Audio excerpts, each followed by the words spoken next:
Well, hello again, and welcome to blog number 103. It's called Showing Up. I hope you're all keeping well. Winter's got a firm grip on us here in Australia, which is welcome by many as it brings desperately needed rain. But for me personally, well, I'm not cut out for the cold. As I age, I'm noticing its effect on my bones. My body yearns for the warmth of summer. But hey, it's nothing that a few extra layers can't fix. Thanks again for sharing your feedback with me following my last blog, Attention Seekers. It seems that it inspired some of you, but it also generated less inspired responses from others. I take these on board. I've been thinking a lot about the different ways in which meditation is experienced or simply perceived, depending on where a person might find themselves in life. For this reason, I want to share a little more about what it means to me and what it looks like. I've titled this blog Showing Up because showing up captures the intention that is required if we want to make changes to our overall well-being. It might require showing up at a doctor's appointment or an x-ray, to meet a friend for coffee, or to see a counsellor. But there's also another way we can show up, and that is to ourselves. Meditation is my way of showing up for myself. I often think about how much of my energy I've spent throughout my life looking outwards for the answers to the big questions I've had around purpose, meaning, or direction, etc. I've spent thousands of pounds on courses, self-help books and workshops, and many hours watching videos that I hoped would lead me to where I ought to be. I see a multi-billion-dollar industry founded on people's hunger for direction. You could say the same for religious institutions. I was brought up a Catholic, which attempted to instill in me the belief that all the answers to those big questions lay outside of me, that if I did what I was told by the priest who shouted instructions at us from the pulpit, often incomprehensibly, then we could go to heaven when we die. We were told that we were born sinners and our life's mission was redemption. We weren't encouraged to think for ourselves and to question our faith. We were required to be a sheep and follow the shepherd. There was always someone who claimed to be better than us, calling the shots. It eventually dawned on me that the shepherd and the priest, and anyone else who took it upon themselves to tell us how to live, were all just humans like me, mostly driven by their ego. And this is why there has been such a massive decline in the number of people attending church.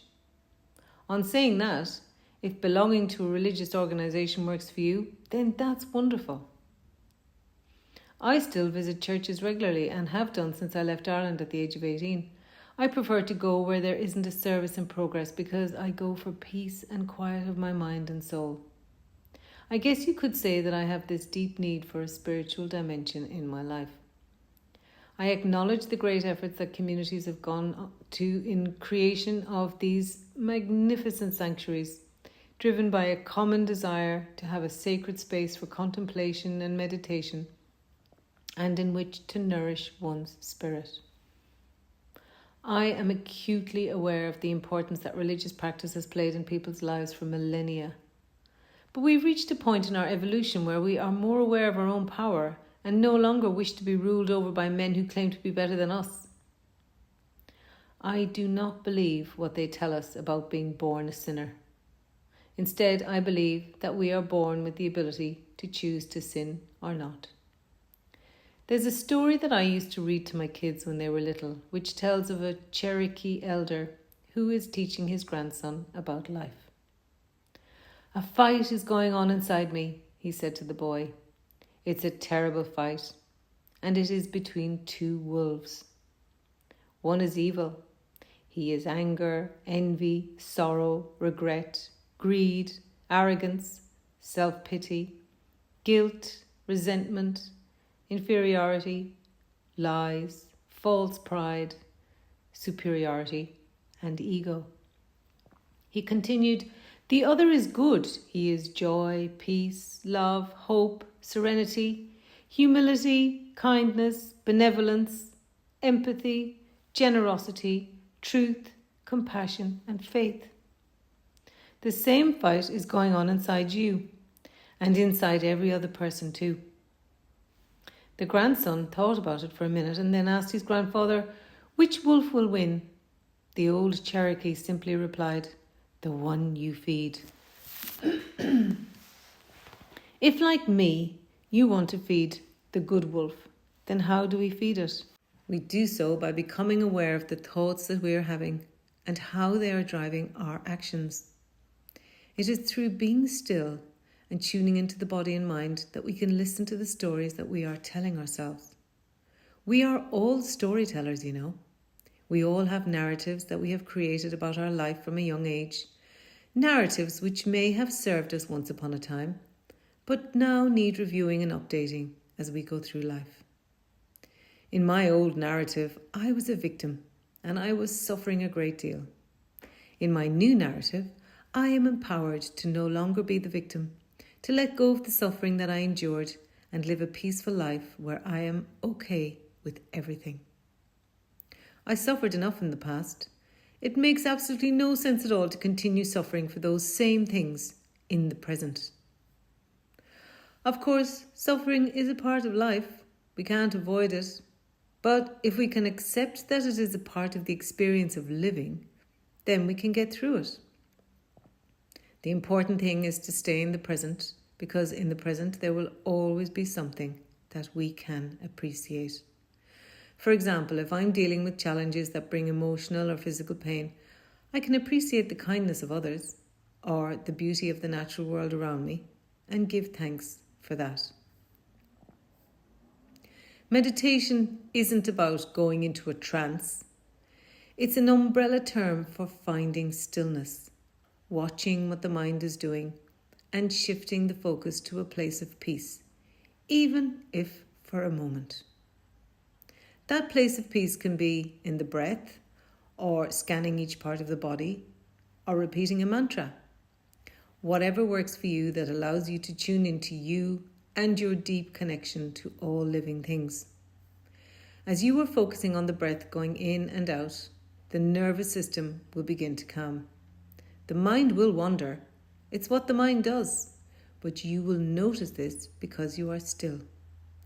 The part of you that is noticing what is going on in the mind is your awareness. It is that deeper part of you where the wolves reside. It doesn't matter what thought pops into your head. I might think, I need to pay a bill, or I'm hungry, or I've got 1,000,001 things I could be doing instead. Whatever it might be, let it go and come back to it later.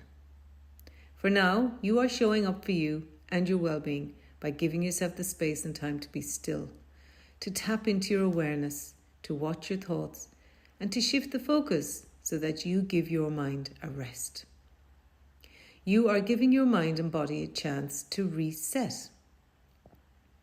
You will also become more aware of the part that you play in your suffering. Our thoughts generate actions which can lead us into conflict. How amazing is it to know that by becoming aware of our thoughts, we can change the outcome? In effect, meditation is a science of mind in that it allows us to work with the mind. I reckon one of the greatest benefits of praying or chanting, as is the practice in organised religions, is that it gives the mind a rest from thought. People who have experienced trauma in their lives may find meditation difficult. This is understandable. I recommend to my clients who struggle with meditation to go gently. It's important not to beat yourself up if you find the experience jarring or confusing. The simple act of sitting quietly may bring up things that make us feel uncomfortable. It's how we respond to the experience that matters. I always recommend self-compassion and kindness. Healing happens slowly and by making a habit of showing up for our well-being. As I said, showing up includes getting support, such as a counsellor. I recommend practicing stillness twice a day, starting with just a few minutes, sitting in a firm chair with the feet planted on the ground, eyes closed and mind alert. No sleeping, and the back straight. Slowly build on the time to whatever feels good for you. I'm currently doing 20 minutes both morning and evening. The reason I keep blogging about this is because it has honestly transformed my inner world and made me calmer, kinder, more joyful, and infinitely less stressed. If there is a chance that it might do the same for you, I'd be absolutely delighted for you.